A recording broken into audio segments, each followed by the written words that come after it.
가슴 시린 사랑 이야기 시작합니다. 1926년 8월 4일 새벽 4시 대한해협 현해탄에 검고 차가운 물결 속으로 두 남녀가 몸을 던졌습니다. 조선 최초의 소프라노 윤심덕, 그리고 시대의 천재 극작가 김우진. 그들의 죽음은 단순한 비극을 넘어 식민지 조국의 하늘 아래 가장 뜨겁고 슬픈 사랑의 신화가 되었습니다. 세상이 허락하지 않았던 사랑, 죽음으로 영원을 약속한 두 사람. 그들의 이야기는 지금부터 100년 전 암흑의 시대 한가운데서 시작됩니다. 1920년대 경성.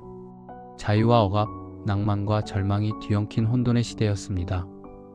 이곳에 조선을 뒤흔든 시녀성이 있었습니다. 일본 유학을 마치고 돌아온 조선 최초의 소프라노 윤심덕. 그녀의 목소리는 굴욕의 시대를 살던 사람들에게 한 줄기 빛과 같았고, 그녀의 당당한 삶은 낡은 봉건의 질서를 뒤흔드는 파격 그 자체였습니다. 무대 위에서 그녀는 모두의 연인이었지만, 화려한 조명이 꺼진 무대 뒤에서 그녀는 늘 지독한 외로움에 시달려야 했습니다. 같은 시대 전라남도 목포의 거부 김성규의 장남으로 태어난 한 남자가 있었습니다. 일본 와세다 대학에서 영문학을 전공한 천재 김우진. 그의 머릿속은 온통 새로운 세상, 새로운 문학에 대한 열정으로 가득 차 있었습니다. 하지만 그의 발목에는 장남이라는 족쇄와 원치 않는 정략 결혼이라는 쇠사슬이 단단히 채워져 있었습니다. 숨막히는 현실 속에서 그의 영혼은 뜨거운 용암처럼 들끓었고, 그의 글은 시대의 아픔과 자신의 절망을 담은 처절한 비명이었습니다. 전혀 다른 세상에 속한 듯 보였던 두 사람. 하지만 그들의 영혼은 같은 곳을 향하고 있었습니다. 바로 예술이라는 이름의 탈출구, 그리고 자유라는 이름의 신기루를 향해서 말입니다. 1921년 여름, 일본 동경. 조선인 유학생들이 만든 연극단체 동우회의 순회 공연. 운명의 만남은 바로 이곳에서 시작되었습니다. 김우진이 쓴 희곡을 무대에 올리는 자리, 여주인공이 필요했던 그들 앞에 윤심덕이 나타난 것입니다. 처음 만난 순간부터 두 사람은 알 수 있었습니다. 서로가 서로를 비추는 거울이자 유일한 구원임을. 김우진은 윤심덕의 거침없는 자유로움 속에서 자신이 꿈꾸던 세상을 보았고, 윤심덕은 김우진의 깊은 고뇌와 예술적 고독 속에서 자신의 외로움을 위로받았습니다. 그들의 사랑은 예술이라는 이름으로 타올랐습니다. 밤늦도록 연극을 이야기하고 시를 논하며 조국의 현실을 아파했습니다.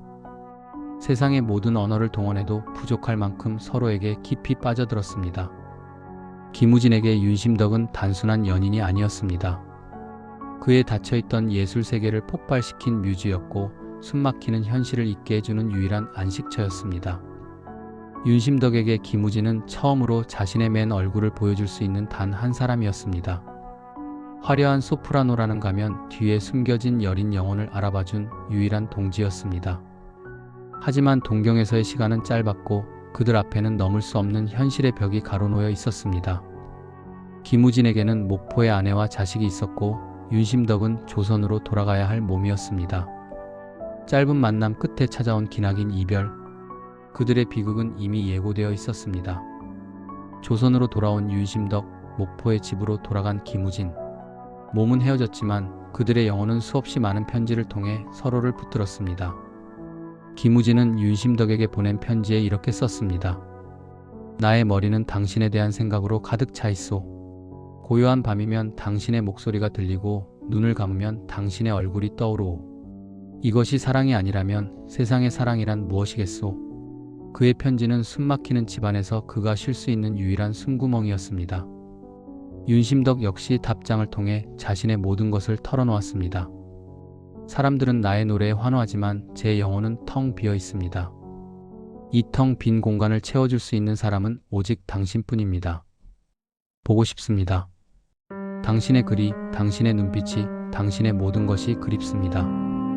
편지는 단순한 글이 아니었습니다. 만날 수 없는 연인들이 서로의 심장을 만지는 유일한 방법이었습니다. 애틋함, 그리움, 그리고 현실에 대한 절망이 잉크처럼 번져나갔습니다. 김우진은 아버지의 강요에 못 이겨 가업을 이어야 했고, 그의 서재에는 희곡 대신 장부들이 쌓여갔습니다. 그의 영혼은 서서히 죽어가고 있었습니다. 윤심덕은 최고의 인기를 누렸지만 그녀를 향한 세간의 오해와 스캔들, 그리고 김우진에 대한 그리움으로 하루하루 시들어갔습니다. 이룰 수 없는 사랑이라는 것을 알면서도 그들은 서로를 놓을 수 없었습니다. 그들의 사랑은 이미 서로의 생명 그 자체가 되어버렸기 때문입니다. 편지 위에 떨어진 눈물 자국만큼 그들의 사랑은 깊고도 아팠습니다. 두 사람의 관계는 결국 세상에 알려지기 시작했습니다. 유부남과 사랑에 빠진 소프라노. 세상의 손가락질은 가혹했습니다. 특히 모든 것이 조심스러웠던 신여성 윤심덕에게는 치명적이었습니다. 그녀를 향한 비난은 날카로운 칼이 되어 심장을 후벼 팠습니다. 김우진의 집안은 발칵 뒤집혔습니다.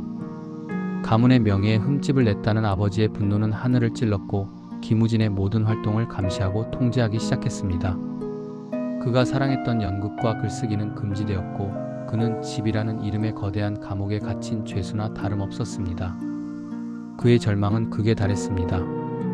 1926년 그는 이영녀라는 희곡을 통해 자신의 심정을 토해냈습니다. 나는 살고 싶다. 그러나 어떻게 살아야 할지를 모르겠다. 주위의 모든 것이 나를 압박한다. 이것은 희곡 속 대사가 아니라 김우진 자신의 피 맺힌 절규였습니다. 윤심덕의 상황도 다르지 않았습니다. 생계를 위해 원치 않는 무대에 서야 했고 사랑하는 사람을 만날 수 없다는 고통에 그녀의 영혼은 타들어갔습니다. 그녀의 아름다운 목소리에는 이제 짙은 슬픔의 그림자가 드리워져 있었습니다. 세상은 그들의 사랑을 불륜이라 불렀지만 그들에게 서로는 세상의 전부였습니다. 세상이 등을 돌릴수록 그들은 더욱더 서로에게 매달렸습니다. 죽음의 그림자가 그들 곁으로 서서히 다가오고 있었습니다. 1926년 7월 말 윤심덕은 일본 오사카의 한 레코드 회사로부터 음반 취입 제안을 받습니다. 이것이 그녀의 마지막 무대가 될 줄 그 누구도 알지 못했습니다. 그녀는 자신이 직접 개사한 노래 하나를 녹음하길 고집했습니다. 이오시프 이바노비치의 도나우 강이 잔물결에 죽음을 예찬하는 가사를 붙인 노래 사의 찬미였습니다. 광막한 광야에 달리는 인생아 너의 가는 곳 그 어디이냐. 슬픈 세상의 해골 더미 위에 너는 무엇을 찾으려 하느냐. 이것은 노래가 아니었습니다. 세상에 남기는 그녀의 마지막 유서였고 사랑하는 연인 김우진을 향한 마지막 메시지였습니다. 노래를 녹음하는 그녀의 눈에는 뜨거운 눈물이 흐르고 있었습니다. 그것은 절망의 눈물이자 곧 맞이할 해방의 눈물이었습니다. 같은 시간 김우진은 결심을 굳힙니다. 아버지에게 사업자 동경에 다녀오겠다는 거짓말을 하고 그는 영원히 돌아오지 않을 길을 떠납니다. 그의 가방에는 몇 벌의 옷과 그리고 윤심덕과의 사랑이 담긴 희곡 원고뿐이었습니다. 그는 자신의 모든 것을 버리고 오직 사랑을 향해 마지막 걸음을 내디딘 것입니다. 동경에서 제외한 두 사람. 그들의 얼굴에는 오랜 고통 끝에 찾아온 평온함이 깃들어 있었습니다. 그들은 이미 모든 것을 결정했습니다. 1926년 8월 3일 밤 부산으로 향하는 관부 연락선 도쿠주마루. 윤심덕과 김우진은 나란히 갑판에 섰습니다. 그들의 마지막 여행이었습니다. 밤은 깊었고 바다는 모든 것을 삼킬 듯 검고 거칠었습니다. 지난 시간들이 주마등처럼 스쳐 지나갔습니다. 동경에서의 첫 만남, 뜨거웠던 예술에 대한 토론, 애틋한 편지들, 그리고 현실의 벽 앞에서 흘려야 했던 수많은 눈물까지 이제 그들을 가로막는 것은 아무것도 없었습니다. 가족도 세상의 시선도 시대의 아픔도 이 깊고 어두운 바다 앞에서는 아무런 의미가 없었습니다. 두 사람은 서로의 눈을 바라보았습니다. 그 눈빛 속에는 두려움이 아닌 평온과 확신이 담겨 있었습니다. 김우진이 먼저 입을 열었습니다.